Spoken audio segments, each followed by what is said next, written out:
नमस्कार, मी हिरालाल चौधरी सध्या नांदूर मधमेश्वर अभयारण्यामध्ये वन परिक्षेत्र अधिकारी म्हणून कार्यरत आहे। नांदूर मधमेश्वर अभयारण्य हे महाराष्ट्रातलं पहिलं रामसर दर्जा प्राप्त असलेलं अभयारण्य आहे।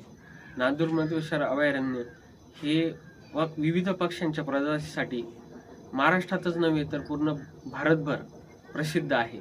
आपल्याकडे स्थानिक प्रजाती 150 पेक्षा जास्त विविध पक्ष्यांच्या असून त्या व्यतिरिक्त 150 पेक्षा जास्त प्रवासी पक्षी आपल्या इथे येतात, जे की रशिया, सायबेरिया असेल, त्यानंतर उत्तर भारतातला हिमालयाचा काही भाग असेल, अफगाणिस्तान असेल, इथून मोठ्या प्रमाणावर पक्षी प्रवास करून आपल्या इथे येतात।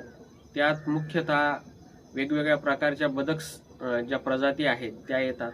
त्याचबरोबर मार्श हॅरियर असेल, स्टॉर्क असतील, क्रेन असतील, अशा विविध प्रकारचे पक्षी मोठा प्रवास करून इथे येतात। साधारण नोव्हेंबर ते मार्चपर्यंत हे पक्षी आपल्या इथे राहतात। मी सर्व निसर्गप्रेमी पर्यटक, विशेष करून विद्यार्थी, शिक्षक यांना आवाहन करेल की त्यांनी या नांदूर मधमेश्वर अभयारण्याला भेट द्यावी।